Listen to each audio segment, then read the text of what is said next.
MQM Pakistan का वज़ीर-ए-आज़म शहबाज शरीफ से 27वीं तरमीम से बल्दियाती हुकूमतों को इख्तियारात देने का मुतालिबा।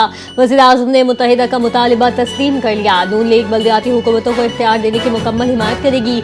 ज़राए के मुताबिक वफ़द में गवर्नर सिंध कामरान टेसूरी, खालिद वकूल सिद्दीकी और फारूक सत्तार शामिल थे। मुलाकात में 27वीं आईनी तरमीम से मुतालिक तफसीली तबादला ख्याल किया गया। ज़राए के मुताबिक हुकूमत 27वीं आईनी तरमीम रवा माही पार्लियामेंट के दोनों ऐवानों से मंजूर करवाने की तैयारी में है।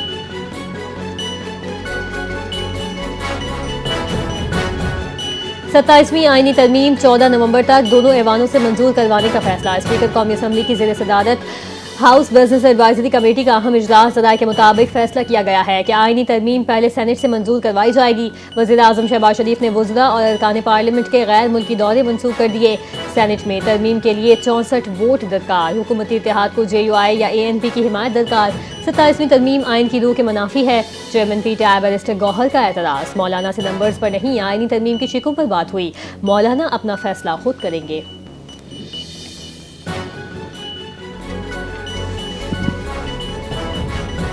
आइन कोई आसमानी सहीफा नहीं जिसमें तब्दीली ना की जा सके। 27वीं आईनी तरमीम पर कोई जल्दबाजी नहीं, तमाम मामलात पर मुकम्मल बातचीत होगी।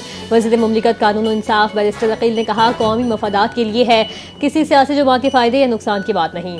अपोजिशन ने बगैर बातचीत सियासी बयानबाजी शुरू की। स्टैंडिंग कमेटी और पार्लियामेंट में अपनी राय दें। विफाकी और NFC का 57% शेयर सूबों को देता है, जबकि दिफा, पेंशन, सोशल प्रोटेक्शन और कर्जों की अदायगी विफाक के बोझ में शामिल है।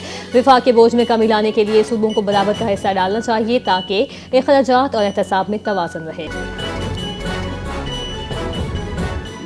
27वीं आईनी तरमीम पर पीपल्स पार्टी की सेंट्रल एग्जीक्यूटिव कमेटी का इजलास आज कराची में होगा। CEC इजलास में हुकूमती ड्राफ्ट पर पार्टी क़यादत को एतमाद में लिया जाएगा।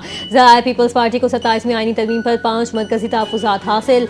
सूबों का हिस्सा 57% से कम नहीं होना चाहिए। पीपल्स पार्टी का मौक़िफ़, पार्लियामेंट में आईनी तरमीम की मंजूरी के लिए 224 वोट दरकार। ऐवान में कुल अरकान की मौजूदा तादाद 326 है।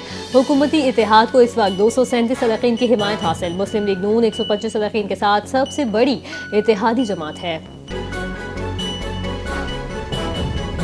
सिंध में तलबा की हाज़िरी के डिजिटल निज़ाम सेलेक्ट का इफ्तिताह कर दिया गया। वज़ीर आला सिंध मुराद अली शाह ने कराची के मकामी होटल में इफ्तिताह किया। इफ्तिताही तकरीब से खिताब करते हुए कहा, बच्चों की मॉनिटरिंग हर स्कूल में ज़रूरी है। सेलेक्ट सिस्टम से तलबा की दुरुस्त मालूमात हासिल होगी। निज़ाम को कॉलेजेस और जामियात में भी नाफिज करेंगे।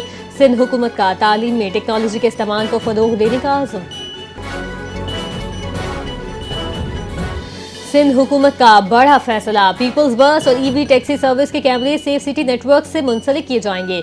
सिंध के सीनियर सूबाई वज़ीर शर्जील मेमन ने कहा कि पीपल्स बस और EV टैक्सी में नस्ल इंटेलिजेंट ट्रांसपोर्ट सिस्टम को सेफ सिटी प्रोजेक्ट से जोड़ा जाएगा। फैसला शहरी सिक्योरिटी, ट्रैफिक मैनेजमेंट और अवामी तहफ़्फ़ुज़ बेहतर बनाने के लिए किया गया। दिसंबर में जदीद EV टैक्सी सर्विस के आगाज़ की तैयारी। शहरियों को सस्ती और माहौल दोस्त सफरी सहूलत मिलेगी। इब्तदाई मरहले में सर्विस कराची में बाद अज़ां दीगर शहरों तक तोसी दी जाएगी। ख़वातीन के लिए पिंक EV टैक्सी सर्विस भी मुतारिफ करवाई जाएगी। हुकूमत सिंध का ऐलान। एयरक्राफ्ट इंजीनियर्स और कौमी एयरलाइन का तनाज़ा शिद्दत इख्तियार कर गया। सोसाइटी ऑफ क्राफ्ट इंजीनियर्स के सदर और सेक्रेटरी जनरल बरतरफ। अब्दुल्ला जदून और उवैस जदून की बरतरफी के अहकाम जारी। नोटिफिकेशन के मुताबिक दोनों अहदेदारान ज़ाती समात में पेश नहीं हुए। कार्रवाई कौमी एयरलाइन के कवानीन के तहत अमल में लाई गई। इंक्वायरीज गुज़िश्ता बरस शुरू की गई थी। CEO अहकाम पर कार्रवाई मुकम्मल कर ली गई। और दुनिया भर में कश्मीरी आज यौम शोहदाए जम्मू मना रहे हैं। 1947 में हिंदू बुलवाइयों के हाथों लाखों कश्मीरी मुसलमान शहीद हुए। शोहदाए जम्मू की याद में तकरीब कश्मीरी आज के दिन तजदीद अहद करते हैं। मकबूजा जम्मू कश्मीर में 27 बरस से भारतीय जुल्म जबर जारी। भारत ने मकबूजा कश्मीर में गैर कानूनी कब्जा और माजालिम का बाजार गर्म कर रखा है। कश्मीरी रहनुमाओं का कहना है, आलमी बरादरी भारत के इन जराइम और खामोश न रहे। मकबूजा जम्मू कश्मीर के कत्लेआम को नस्ल कशी के तौर पर तस्लीम करे।